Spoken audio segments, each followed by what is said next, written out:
Vamos todos fechar os olhos, agradecer mais uma vez essa oportunidade desse encontro, onde estudaremos a doutrina do nosso Pai, do nosso Mestre querido Jesus, pelos ensinamentos para que possamos progredir, crescer e também distribuir entre os nossos amigos o aprendizado de hoje. Obrigada, Mestre querido, que as lições de hoje possam ser bem aproveitadas e entrar no nosso coração. Então, ficamos com os corações abertos para mais um aprendizado. Pedimos a permissão do nosso Pai, do nosso Mestre querido, para podermos começar a nossa aula de hoje. Que assim seja, graças a Deus. Amém. Graças a Deus. Vamos lá, gente. Que Deus nos conceda um bom estudo hoje. Na última aula, que foi dia 13 de abril, a gente estava finalizando o capítulo 4, que falava sobre o inferno, né? A gente tinha concluído o item 6 e estávamos indo para o item 7, tá? E aqui no item 7 ele fala assim: quando a gente tem o céu ou o inferno como locais determinados, né, nas seitas cristãs, a gente só poderia ter dois destinos bem distintos, não é? Ou a felicidade perfeita ou o sofrimento absoluto, né? Então é isso que enchia a gente de medo e de preocupação, né? Na realidade, essas duas ideias, elas são tão extremas que ela pode gerar comportamentos extremos também, né? Já que, digamos que eu tenha feito um pecado, um pecadinho, já que eu vou para o inferno mesmo, então eu vou pecar o resto da vida, né? Então poderia ser um pensamento assim também. Ou, de repente, a gente tentar, sei lá, vestir uma roupagem que não é nossa, né? Eu acho que até hoje, infelizmente, tem, né, gente, irmãos nossos, ou sei lá, às vezes a gente mesmo, né? Mas principalmente irmãos nossos de outras religiões que a gente não critica, mas sabe que ainda tem essa visão, né, de céu e de inferno e tal, que infelizmente acaba dando mais importância para a forma do que para o conteúdo, né? Então a gente percebe irmãos nossos aí tentando viver uma vida de aparência, né? E a gente sabe que não adianta, né? Não adianta, porque a gente pode enganar o mundo inteiro, às vezes a gente engana até a nós mesmos, mas a Deus, né? A evolução, a vida, a gente nunca vai enganar, né? Mas é o que traz infelizmente, essas ideias, né, de céu eterno ou de inferno eterno, né, traz essas distorções aí, e principalmente o medo, né? Mas com relação a esse extremismo, Jesus resolveu essa questão dizendo: há muitas moradas na casa de meu Pai.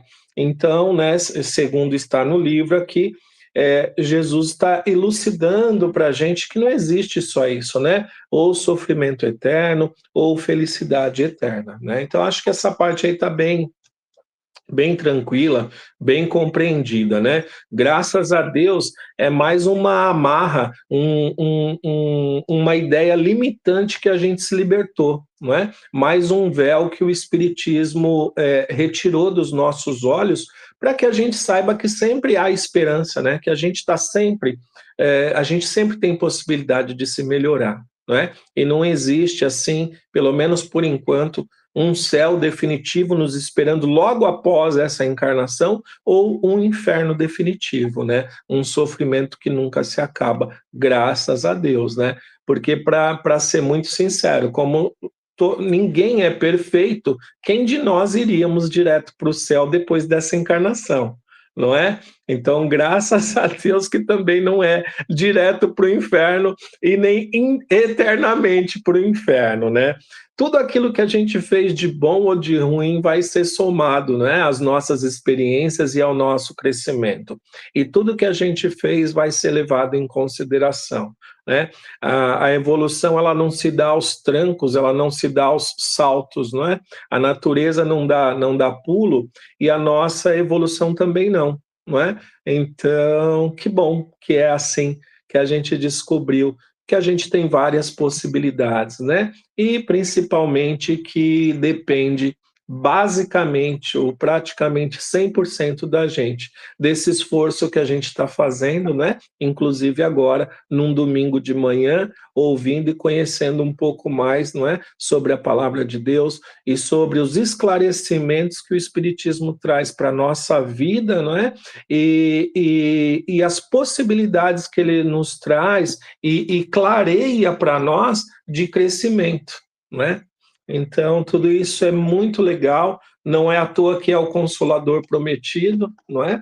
Porque efetivamente nos traz esse consolo, né? Tantos consolos, né? Mas eu não vou ficar divagando aqui, senão eu não termino nem o estudo do capítulo anterior, né? Bom, no item 8 está falando sobre os limbos, que a igreja, né, admite o limbo, que seria um lugar onde não se sofre, mas também não se é feliz. Mas como é eterno e você privado eternamente da felicidade, não deixa de ser também um negócio ruim, né? Então a lógica repele essa ideia por contrariar a justiça de Deus, não é? Justiça presente nas palavras de Jesus, a cada um, a cada qual, não é? Segundo as suas obras. Né? Então, essa ideia de limbo também é um negócio que vou ficar no limbo, vou ficar pela eternidade. Não vou queimar no fogo do inferno, mas também estou privado da felicidade pela eternidade. Então, que graça teria essa também, não é? Que graça ficar num lugar onde não se sofre, mas também onde não é feliz. E pela eternidade, que graça tem isso? Aliás, deve ser um sofrimento eterno, então, né? Se existisse esse limbo e a gente ficasse lá, privado para o resto da eternidade, né? Se é que dá para falar em resto da eternidade, porque se a eternidade não acaba nunca, né? Então não tem resto, né? Mas, sei lá, como espírito, não daria para a gente terminar com isso, porque o espírito é imortal, então seria também um sofrimento eterno, não é? Aí o item 9 fala sobre o inferno pagão, que ele basicamente enfatiza o gênero dos sofrimentos aos quais são submetidos os culpados, né? E assim, tem uma forte tendência do quê? De querer assustar a gente, de querer amedrontar. Acho que a gente já tinha falado outro dia, mas é muito importante a gente tomar cuidado com isso, irmãos. As sombras, as trevas, nossos irmãos menos evoluídos, se tem uma coisa que eles se nutrem, não é? E acham brecha para nos controlar, é o medo. Tá? Então a gente precisa tomar muito cuidado com esse negócio de ter medo disso, medo daquilo outro. A gente também já havia dito que o medo ele vem a partir do desconhecido. Então, se tem algo que a gente tem medo, a gente tem que procurar ler, conhecer, esclarecer que o medo vai embora, não é? Então, toda a sombra, quando a gente joga a luz, ela se desfaz, não é? Então vamos tomar cuidado. Outra coisa, o espírito é imortal, o corpo físico não é? A gente não pode se atirar aí do prédio de 15, 20, 30 andares que a gente vai morrer, né? O corpo físico. Agora o espiritual é imortal. Se a gente é imortal, a gente não tem que ter medo de nada. É que nem naquele pesadelo assim, que a gente sabe que está tendo pesadelo, aí vem um monstro, aí você fala para ele, você não vai me matar porque isso é só um pesadelo? Ninguém nunca teve essa loucura, não? Né? Você está ali no meio do sono e aí você fala, poxa, eu sei que é um pesadelo. E aí vem aquele monstro, você fala, não, você não vai me amedrontar porque eu não vou morrer, é só um sonho, né? Então a nossa vida é assim também. A nossa vida é assim também. Nada nos mata, nada nos reduz a pó, não é? Então se a gente é imortal, a gente não tem o que temer. E a gente precisa desenvolver essa fé, né? Essa fé em Deus, essa fé na nossa imortalidade, para a gente parar de ter tanto medo disso ou daquilo, né? Acho que a gente tem que ter assim algum cuidado, alguma lógica, algum receio de errar demais, de se comprometer, não é? Mas medo mesmo a gente não tem que ter de nada, não. E a gente precisa tomar muito cuidado, porque o medo é uma ferramenta de controle que os nossos irmãos menos evoluídos usam para nos controlar, tá? O item 10 é basicamente uma descrição de Fénelon, né, por Telêmaco, ilustrando o que a gente viu acima aí, a respeito dos suplícios e tal, né, de toda essa parte de inferno que eu, sinceramente, como não é o que a gente acredita, eu não vejo por quê, né? Quem sou eu falar que alguma parte do livro não é necessária, mas assim, eu não vejo por que a gente estudar a fundo um negócio que a gente não acredita, né? A gente não acredita que exista esse inferno eterno. Assim como no item 11, não é? Falando, é um quadro, o 10 é o quadro do inferno pagão e o 11 é o quadro do inferno cristão, né? Um resumo da opinião dos teólogos sobre o inferno. Então, também não interessa muito para a gente. Se alguém quiser se aprofundar, dá uma lidinha lá no item 11, né? Mas eu, sinceramente, se não é o que a gente acredita, eu vou poupar a minha mente, vou guardar alguns gigabytes aí de memória, né? No cérebro, porque eu acho que não vale a pena a gente gastar, não é? Memória com isso, né? Eu acho importante a gente colocar na nossa cabeça o que o Espiritismo vem nos dizer, né? Sobre essa questão aí de céu e inferno, que na realidade ele está vindo desconstruir, né? Essas ideias de inferno pagão e de inferno cristão. Então, se é para desconstruir, eu acredito que não, que a menos que seja para um estudo mais aprofundado, né? Eu acho que a gente pode passar, não é? De forma um pouco mais superficial isso daí. No item 12, né, ainda falando aí de inferno, como ver as religiões, as outras religiões cristãs, né, eles falam que o inferno é uma região física, geográfica e material, situado nas entranhas da terra, nas entranhas da terra. Onde quer que esteja, afirma-se que é material, mas é um mundo sem sol, sem lua e sem estrelas, ou seja, um lugar muito triste, né?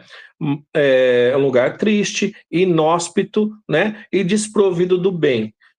Pior do que as regiões mais inabitáveis da Terra, ou seja, realmente o inferno era um lugar pintado assim como um lugar terrível, né? Um lugar macabro, um lugar terrível, lugar de toda sorte de suplícios corporais e eternos, né?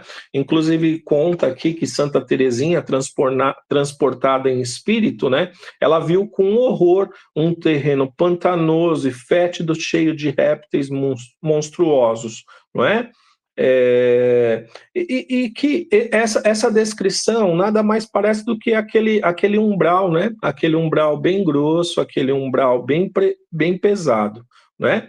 Então, o resumo desse tipo de inferno aqui, o que é? É a visão de cada um, mais ou menos assustadora, do que a outra sobre o inferno, né? Uma visão cada vez mais assustadora sobre o inferno e que tem muito a ver com aquilo que a gente acredita, né? Na parte física aí. Então, quando a gente tem assim, ou alguns irmãos nossos já tiveram alguma visão assim de um inferno, tem muito a ver com o que eles acreditam, com o que eles leram e tal, né? Então, assim, tem muito de fantasia também, de inferência, às vezes foi em sonho. A gente sabe que quando a gente sonha e quando a gente volta para o corpo, né, a gente não entende direito aquelas impressões e aquelas visões que o espírito teve em desdobramento, não é? Porque o cérebro humano não consegue enxergar tudo que o espírito enxerga, né? Aí quando vem para o corpo, vem uma imagem distorcida, não é? Quantos sonhos a gente tem que são totalmente sem pé nem cabeça, né? É porque quando a gente retorna para o corpo, muita coisa se perde, não é? Muitas impressões que a gente teve como espírito, o cérebro físico não consegue decodificar. Então fica aquele quebra-cabeça faltando peça, não é? E sei lá, várias visões que não tem muito a ver, não é? No item 13, irmão, se alguém quiser falar, pode levantar a mão, tá bom? Pode levantar a mão, fica à vontade aí. No item 13, fala sobre reflexões, não é? Então, quais são as reflexões? O inferno, como mostrado, poderia atestar não a justiça, mas sim a injustiça por parte de Deus. a ideia de sofrimento eterno sem possibilidade de evolução, não é? Então, é tudo aquilo que a gente já sabe e, graças a Deus, nos trouxe para o Espiritismo, né? Algumas ideias que não têm a menor lógica, né? Então, assim, a gente tem uma vida, a gente nasceu numa família não muito abastada, com problemas de saúde, não teve acesso a estudo, acesso a se melhorar e tal, enquanto um outro irmão nasceu numa família abastada, estudou no Brasil nas melhores universidades ou foi para fora para estudar, quando o Brasil não tinha universidade. Então era o quê? Só os filhos dos donos de engenho, né, dos grandes proprietários, dos ricaços que iam estudar. E aí os escravos trabalhando para eles lá, não ia para a escola, trabalhava à base de chicote, não é? Comia resto de comida. Que igualdade tem essa? No fim da vida eu vou avaliar um escravo e o filho do senhor de engenho que estudou lá fora, né, numa universidade lá fora. Então, a gente sabe que isso nega, né, a justiça de Deus. Depois de uma vida dessa tão desigual, não é? É óbvio, não é, que o escravo na vida, pelo menos social, ele não teria evoluído tanto quanto o outro, né? E que justiça teria nisso se ao final da vida você tem que avaliar os dois e falar, olha, esse vai para o céu e esse vai para o inferno, sendo que ambos partiram de pontos tão desiguais. Não é? Então, a desigualdade não faz parte de justiça. E se não é uma justiça, não faz parte, né, das leis de Deus, que a gente sabe que todo sabedoria, toda bondade e toda justiça. Não é? No item 14, está falando que o inferno dos cristãos havia superado dos pagãos, ou seja, era mais terrível que os dos pagãos. Hoje, na própria igreja, homens de bom senso veem essas coisas como simples alegorias. A crença no inferno material, com todas suas consequências, ainda permanece como artigo de fé. Então, alguns irmãos nossos de outras religiões já veem uma certa injustiça nisso, mas a crença nesse tipo de inferno ainda é um artigo de fé, ou até mesmo um dogma, né? Porque as religiões dos nossos irmãos cristãos aí, basicamente a católica, a evangélica ainda prega, né? O céu e o inferno, né? Mas quanto mais a gente evolui, mais a gente refuta essas ideias, né? Menos elas nos parecem lógicas e justas. No item 15, está dizendo assim, ó, foi aquilo que eu tinha falado, né? Que visões em estado de êxtase é uma forma menos segura de revelação. Nem sempre resulta de um desprendimento completo da alma, por isso, nele encontramos o reflexo de preocupações do estado de vigília, ou seja, cada um verá, interpretará certas visões sob a ótica do que se acredita, né? Então, é isso que nós havíamos falado, né? Quando a gente está em êxtase ou teve um sonho, dificilmente a gente vai decodificar esse sonho direitinho. Então, a gente precisa tomar cuidado com as visões que alguns irmãos nos passam, né? De céu e de inferno, porque tem muito a ver com aquilo que eles acreditam em vida, né? Ou seja, aqui em estado de vigília, né? Em estado estando encarnado e acordado, né? Elas podem sofrer alterações aí que nada tem a ver com a realidade, né? Na verdade. Aliás, quando fala, né, na casa do meu pai há muitas moradas, né? Desculpa, nós mesmos, talvez, nós mesmos como seres humanos, né? Cada um tem uma visão, não é? Como diz aquela música lá, cada um só tem a vista da montanha que... Obrigado. Cada um só tem a vista da montanha que escalou, não é? Então, cada um de nós tem nossas próprias percepções, né? O cheiro que eu sinto, às vezes, não é uma fragrância igual, às vezes é o mesmo perfume, não é? Para uns é irritante a fragrância, para outros é boa, não é? O azul, não é? Eu vou pintar uma tela de azul aqui. Será que nós todos vemos o mesmo azul? Provavelmente não, não é? Tem a ver com as nossas experiências, tem a ver até com o nosso grau de visão mesmo, né? Ontem eu falei na palestra, meu pai fez uma cirurgia de catarata, né? E aí ele descobriu que os azulejos da cozinha dele era branquinho e não amarelado, né? Então, na realidade, o problema estava na visão dele, né? O problema estava na visão. Então, dessa forma, cada um tem o seu ponto de vista, né? Mas aí vem o Espiritismo para nos esclarecer e colocar a gente todos no mesmo nível, né? No mesmo nível de visão. Retirar alguns véus aí que nos faziam enxergar algumas coisas de forma distorcida, não é? E tentar alinhar a gente aí nesse conhecimento, como a gente disse no início, dando condições da gente crescer e fazer cada dia melhores escolhas, baseado nesse conhecimento que ele nos traz, não é? Irmãos, então assim a gente conclui esse capítulo 4 sobre o inferno, tá? E antes de iniciar o capítulo 5, eu queria saber se alguém quer fazer alguma consideração, alguma coisa. Alguém quer falar algo?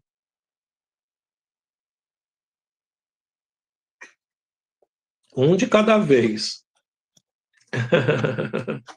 Ninguém quer falar nada? Quer falar, Keiko? Não? Se você quiser, abre Eu o microfone. posso, Leandro, é a Vera? Oi, Vera, pode falar. De Leandro. Então, essa ênfase que as religiões, a maioria, né, das religiões cristãs dão para o inferno, é muito acentuada, né, muito tenebrosa, muito má, e não condiz com Deus, com Jesus, que a gente, no Espiritismo, eles também acreditam em Deus, em Jesus, mas enfatizam o inferno, né? Um inferno tão perverso, né? Não condiz com a bondade, a justiça, a perfeição de Deus, de Jesus, que veio para nos auxiliar, nos ensinar, né? Uhum. Uma bondade infinita, uma justiça. E a gente, no Espiritismo, geralmente, essa noção de inferno desse jeito, ela, ela leva a pessoa a seguir uma religião mais pelo medo do que pelo amor. Por quê?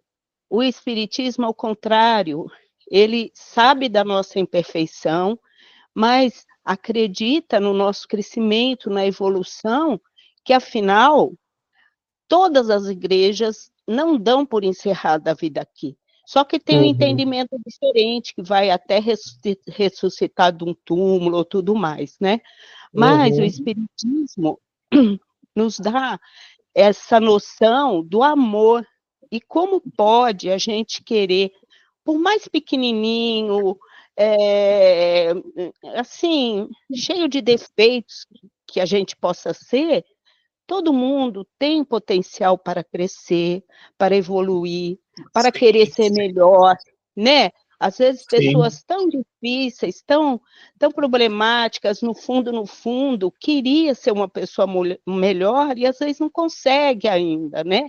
E como nosso Pai maior, como Jesus, que a gente, muito mais do que acreditar, a gente sente que eles existem, a gente sabe, é uma coisa convicta, assim, desse amor, dessa perfeição e da existência de Deus e do nosso irmão Jesus e de tantos outros espíritos, né, que estão aqui nos ajudando. Então, como pode Jesus, Deus, virar as costas para a gente quando a gente ainda está crescendo, está pequeno ainda, mas tem o potencial? Eu acho que todos nós sentimos que a gente tem potencial para melhorar um pouquinho em cada Lógico, sim. experiência, né, Leandro? Então, essa visão espírita, ela condiz com uma inteligência, com uma questão Justiça, de bondade, né? potencial está à nossa frente, a gente consegue melhorar no dia a dia, a gente consegue de pouquinho em pouquinho ir vencendo. Então, isso quer dizer o quê? Que a gente está crescendo e, como diz Jesus, tem tantas moradas, outras na casa do Pai, né? Então, não condiz alimentar o medo para tentar frear as nossas más tendências. Não condiz, você faz por medo.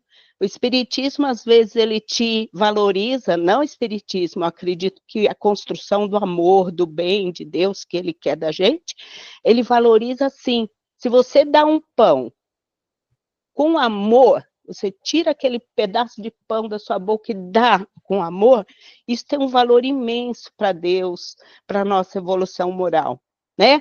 Ao passo que, se você fizer, pode doar um castelo de ouro, mas para cumprir, para dizer que você está fazendo Para bem, não ir para o inferno, coração, né? Para não ir para o inferno. o coração não sente aquele efeito do amor espontâneo, então não adianta fazer. Não é que não adianta, não vai ter tanto valor quanto aquele última moedinha que alguém doou, né? Sim. É isso. É Eu isso aí. defendo muito o espiritismo, né? E é por isso, Vera, que a gente pode, de alguma forma, né? Eu acredito que a gente pode, de alguma forma, concluir que os nossos irmãos que ainda usam, né, a imagem de um Deus punitivo e a imagem de um inferno para nos colocar em medo, eles estão muito mais preocupados em nos controlar, tá, do que efetivamente ver a nossa evolução. A verdade é que essa questão de Deus punitivo é o Deus de Moisés, tá? Então, os irmãos nossos que ainda acreditam nessas ideias, ou os que pregam essas ideias ainda, eles ainda não conheceram Jesus. Eles estão numa igreja dizendo que são amantes de Jesus, mas eles ainda não seguem Jesus. E olha, uma coisa triste, tá? Alguns fazem isso, ou a maior parte faz isso conscientemente, tá? Porque a doutrina de Jesus, que é a doutrina do amor, ela liberta, tá? E aquela do medo a aprisiona, tá? Então, a gente não vai entrar aqui no mérito, né?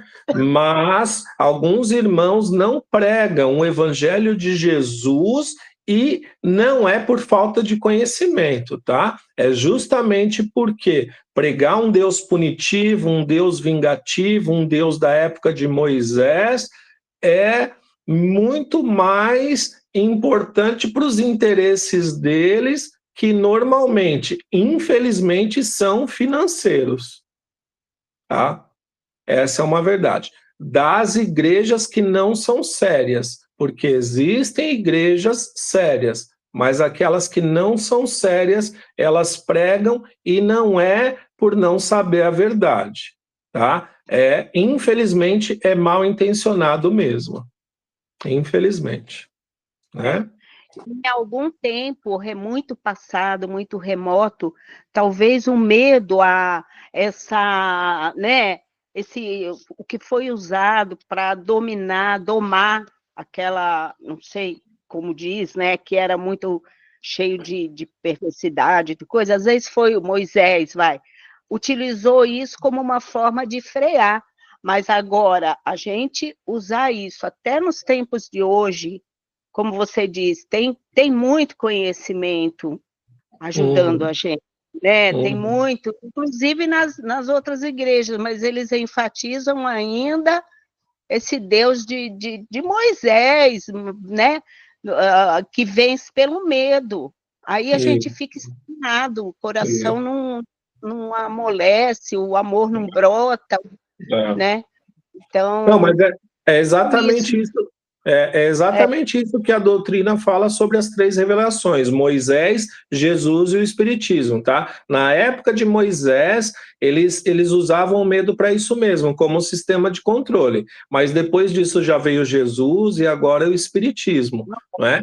E é isso tudo que a gente falou, tá? Naquela época era necessário, justamente porque as pessoas tinham um instinto animal ainda mais forte do que a gente tem hoje, né? E precisava refrear pelo medo, né? É isso aí. Vamos continuar? É muito extenso a nossa mente, né? Pensa muito tudo isso. Esses assuntos são muito bons, geraria ótimos bate-papos, né? A gente precisava marcar encontros para fazer uns bate-papos, né? Seria bom, né? Seria bom. Mas vamos dar sequência, então, no capítulo 5, vamos falar sobre o purgatório, né? Então, qual que é a ideia de purgatório? Ela funda-se no princípio da equidade, o que equivale à justiça humana, né? O que equivale dizer na justiça humana aquela questão da prisão temporária, né? Que é em relação à pena de condenação, né? Ou seja, uma prisão temporária de acordo com o crime que a pessoa cometeu, né? Então, por quê? Por causa daquilo que a gente já falou, né? Sem o purgatório só existia duas alternativas extremas, ou felicidade absoluta ou o suplício eterno, não é? Então, no próprio livro aqui ele pergunta, o que seria das faltas leves, né? Então é aquilo que eu falei, se até as faltas leves vai para o inferno, então deixa eu fazer logo, né? Já que os pecadinhos já condenou minha alma, deixa eu fazer logo os pecadões, né?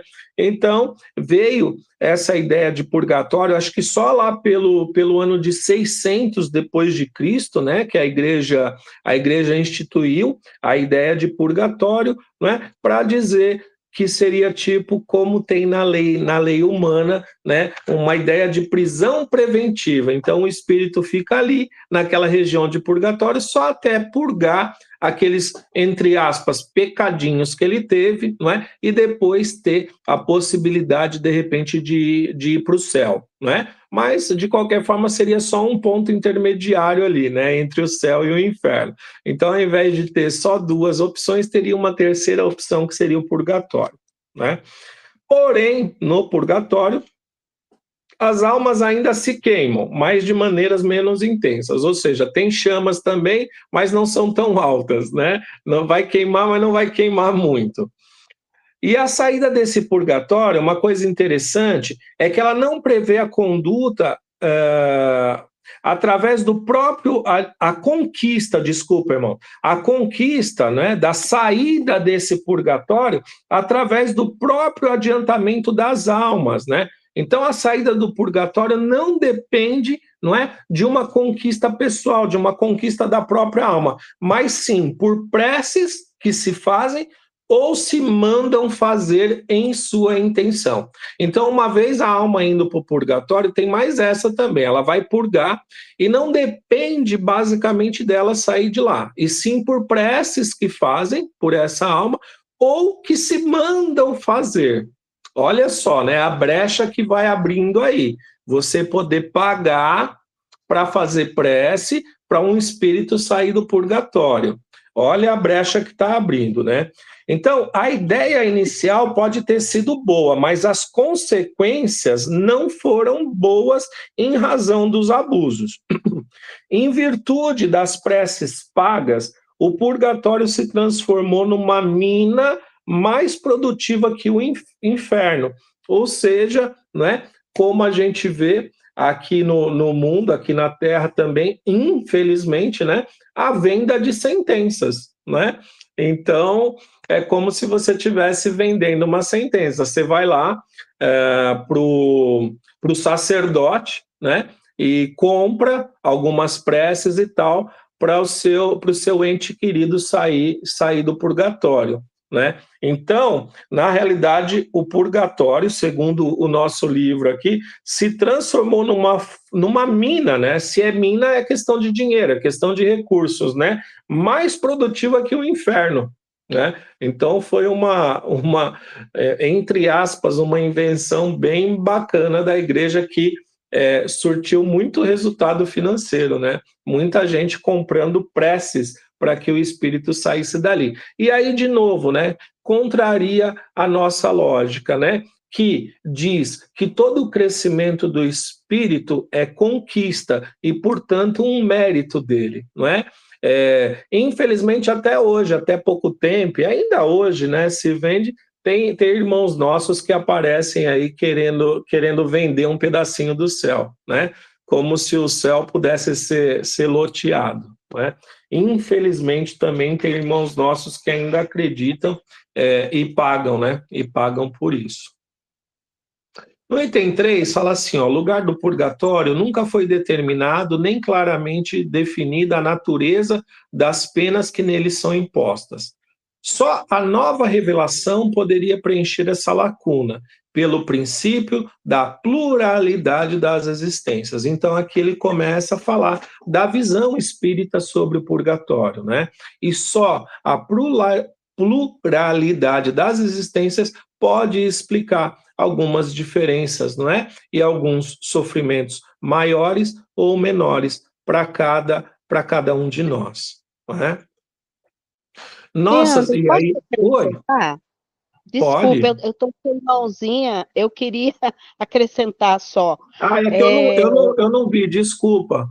não, eu não tenho mãozinha aqui e já Ah, adentrei tá. muito rápido na sua fala, né? Mas eu Não, queria pode falar. acrescentar, para passar o raciocínio, né? É assim, eu tenho que até falar isso em defesa da nossa, eu me refiro a mim, a minha família, meus 4 irmãos, né?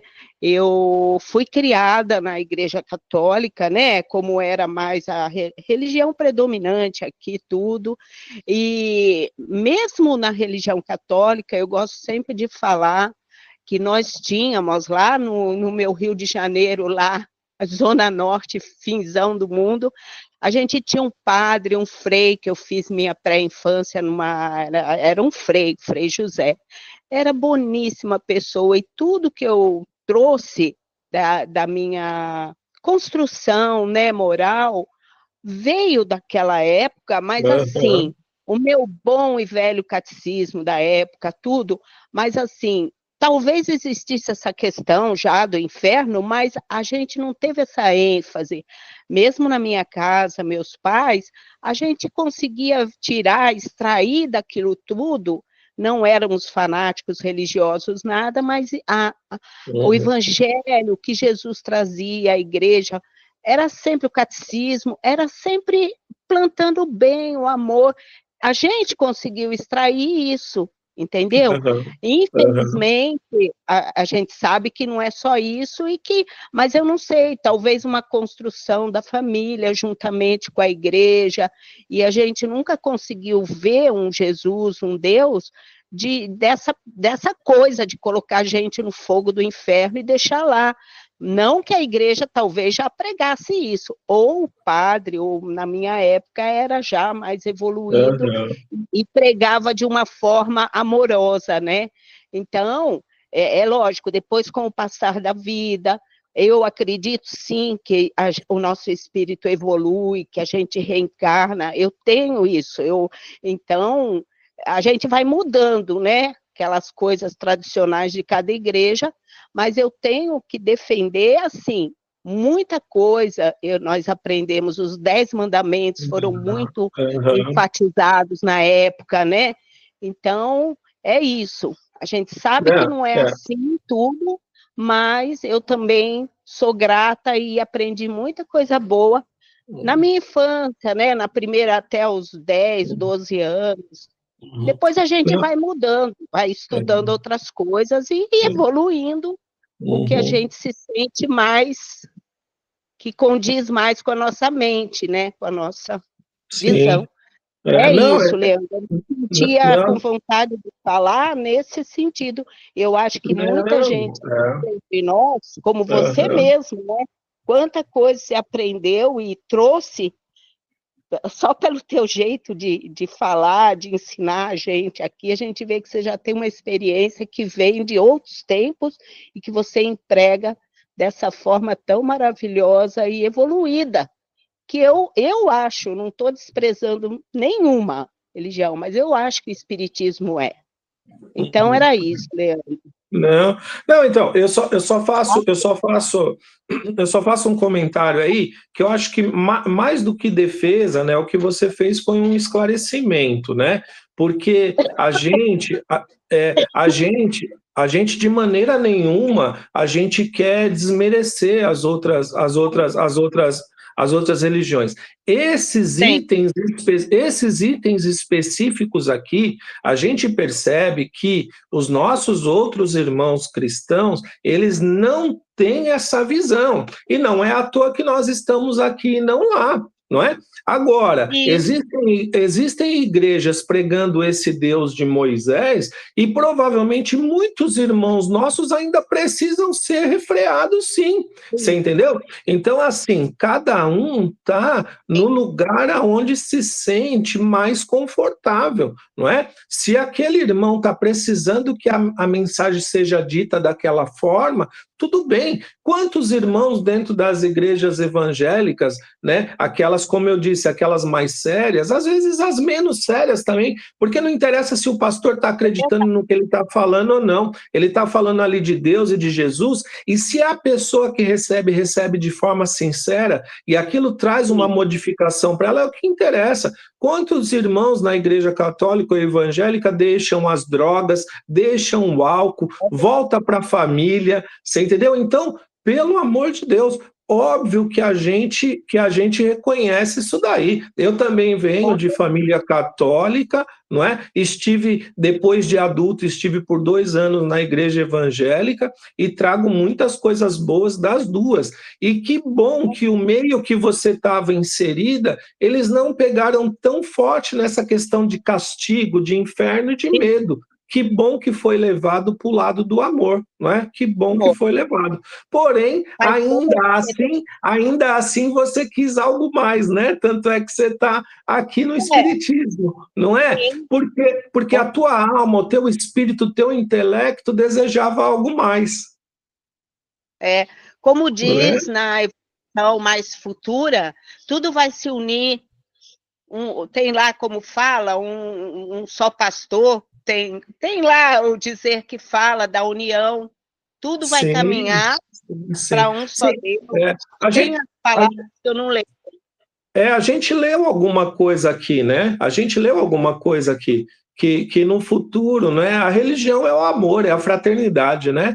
No futuro, a gente leu aqui sobre planetas mais evoluídos, planetas ditosos, planetas felizes, planetas celestes, né? A religião é o amor, é a fraternidade, é a caridade, né? Exatamente. É isso aí. A gente está num caminhar. Sim. A gente está num caminhar. Eu queria lembrar essa frase. Um só rebanho vai juntar, assim, pelo amor, um entendimento, Sim. né? Sim, com certeza. Está juntando no tempo de cada um, né? As coisas vão evoluindo. É isso aí, Leandro. Desculpa. Não, tudo bem, sem problema. Na realidade, eu acho que esses comentários vale para todos nós, né? E é muito importante que fique claro que a ideia aqui não é falar bem da gente ou mal das outras religiões, né? De maneira nenhuma. Quanto mais eu estudo o Espiritismo, mais eu respeito as outras religiões, né?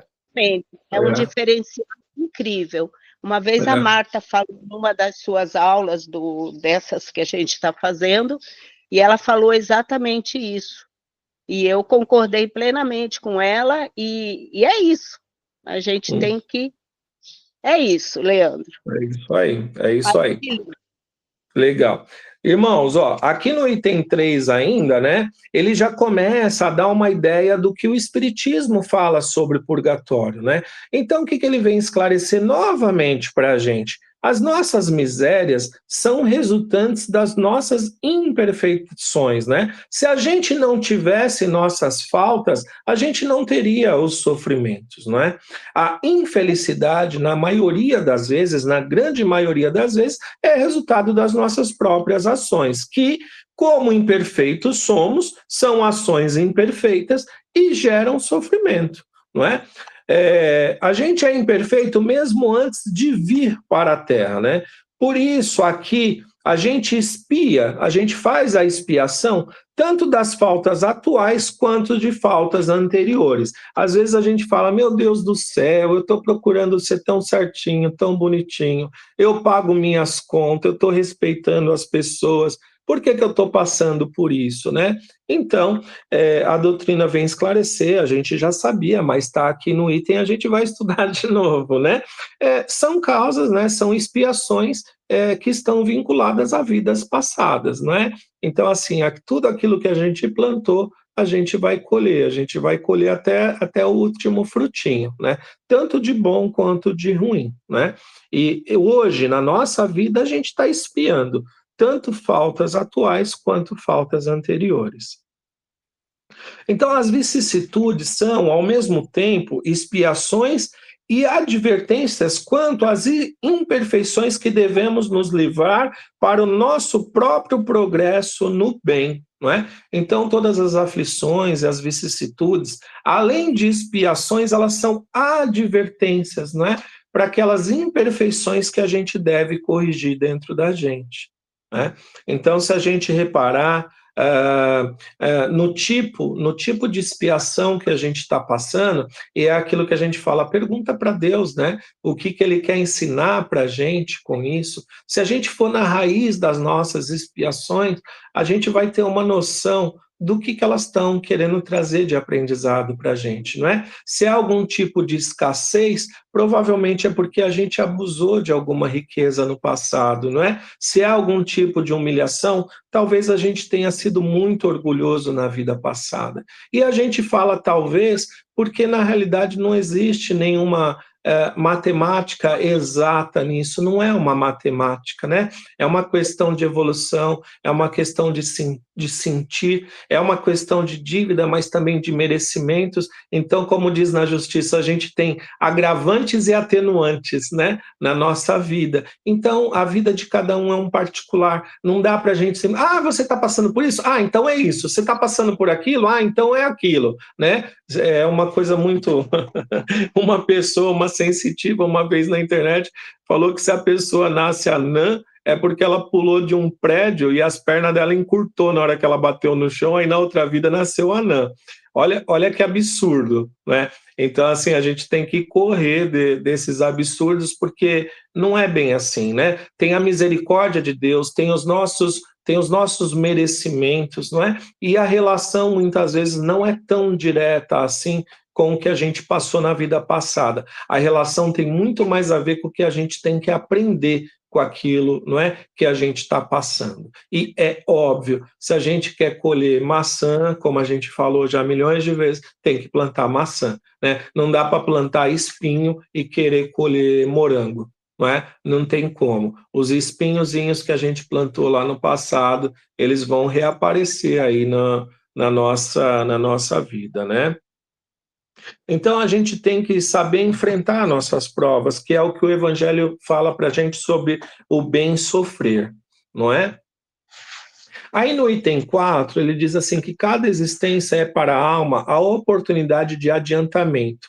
Depende da nossa vontade de fazer o maior proveito e crescimento de cada uma. De novo, é a questão do bem sofrer, não reclamar, não murmurar, não se revoltar, mas principalmente passar, não é? Passar bem por aquela aflição e pegar todo o conhecimento que ela pode trazer para a gente. Por quê? Na continuação aqui do item 4, ele vai falar, né? Aquilo que a gente não depurar, a gente vai voltar na próxima encarnação para depurar. E normalmente um pouquinho mais agravado, né? Porque a gente não tirou a nódoa que era para ser tirada e agora volta, né, com esse encargo de novo. Então a gente às vezes volta até em condições infelizmente, em condições ainda mais difíceis, não é? Então, é por isso que dizer assim, gente, se tem algo para filtrar, já vamos filtrar nessa. Se tem alguém para a gente se reconciliar, que a gente se reconcilie nessa,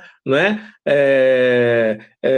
Inclusive, né, marido e mulher, né, faz as pazes logo, senão vai vir casado de novo na próxima, né? É o que o pessoal diz, não é? Mas, de novo, né, a gente sabe que não é uma coisa assim tão... Não é uma métrica assim tão lógica, né? Mas é verdade que aquilo que a gente não depurar, a gente vai ter que voltar numa outra vida para depurar, né? Então, através das encarnações sucessivas, que nós nos libertamos pouco a pouco de nossas imperfeições, né?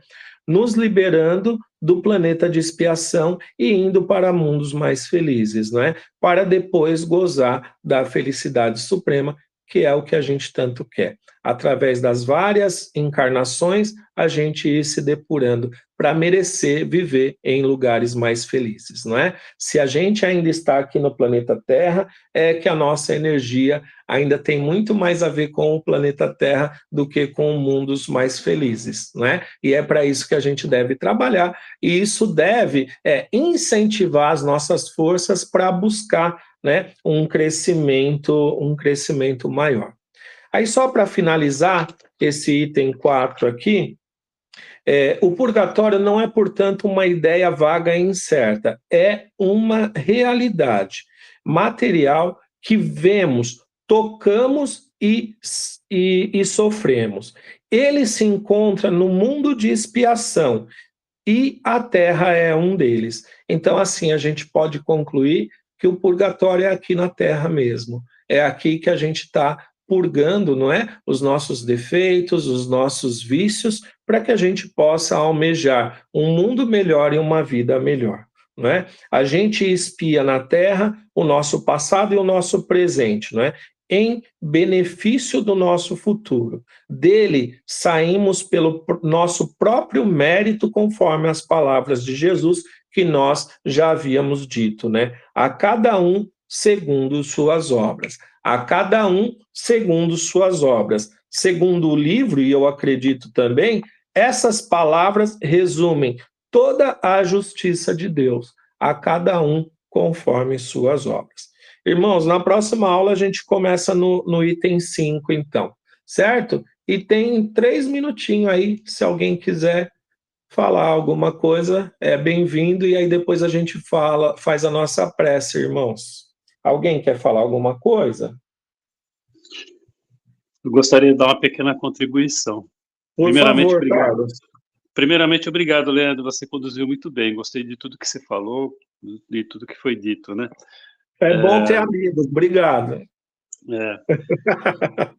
Como a gente interage com muitos irmãos nossos, né, como foi dito hoje na reunião de hoje, de outras religiões, né, a religião evangélica, ela tá se multiplicando, então aqui no Brasil tem mais de 90 designações, né, e cada vez surgindo mais, né, então a gente vê aí nas mídias, você vê o que estão explorando uma criança, então coisas absurdas acontecem, né, e realmente acontece de muitas delas acabar realmente doutrinando pelo temor, pelo medo, como foi dito aqui hoje.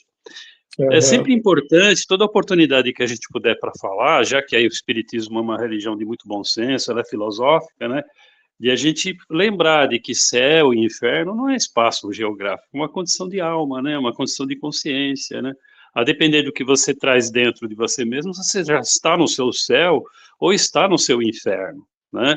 Jesus mesmo falou, né? O reino de Deus está dentro de vós, né?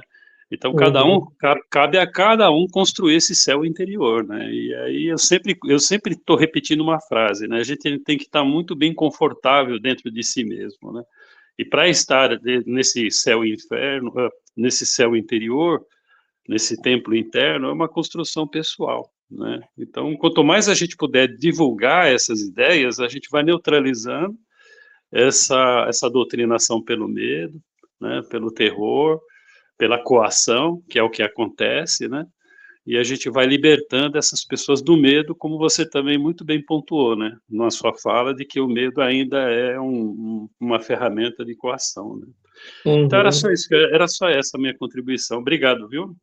Obrigado você, Carlos. Obrigado você. É isso aí. E aos poucos a gente vai amadurecendo e crescendo um pouquinho mais, né? Irmãos, tem mais um minutinho. Alguém quer falar? Tem um minutinho. Não? Dou-lhe uma, dou-lhe duas, dou-lhe três. Então, Carlos, você pode encerrar para a gente, por favor? Ok, gente. Então vamos aí tranquilizando nossos corações. Vamos cada um em seu lar mentalizando aí a figura do nosso Redentor, nosso Senhor Jesus, e me acompanhe, por favor, nessa rápida oração. Senhor Jesus, grande mestre das nossas vidas, eu e meus irmãos mentalizamos a tua figura, espiritualmente ajoelhados diante de ti, em prece de profundo agradecimento pela vida. Agradecemos a Deus, através de ti, Senhor, por Ele nos ter semeado no universo, nos ter feito cada um de nós aqui como parte integrante dessas maravilhas. Portanto, agradecemos a nossa trajetória evolutiva até o presente momento, né? Todos os ciclos que já foram superados, né? A tua providência chegando até nós nesses ciclos. E na fase humana, te agradecemos também por incontáveis reencarnações, incontáveis pais e mães que organizaram lares para que pudéssemos estar aqui hoje, né?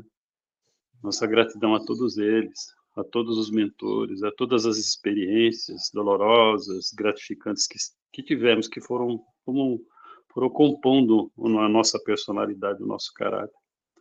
Na presente encarnação, também te agradecemos com um conjunto de bênçãos que cada um de nós aqui temos, né?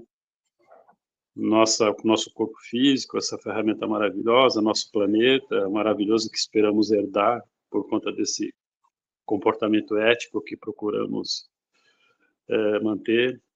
O conjunto dos nossos amigos, né, que nos toleram, nos aceitam como somos. Essa casa fraternal que nos dá esses irmãos que escolhemos, essa família que a gente escolheu, que nos dá a oportunidade de serviço no bem, que vai iluminando o nosso passado escuro. Enfim, há muito o que agradecer. Te pedimos apenas para que nos ajude, para que não nos autossabotemos com os nossos condicionamentos de outras encarnações, né? Com as nossas fraquezas, que às vezes a gente se deixa influenciar pelos nossos amigos equivocados que tentam nos desviar dessa trajetória que o Senhor deixou iluminada até Deus. E pedir para que possamos ser esse templo, né?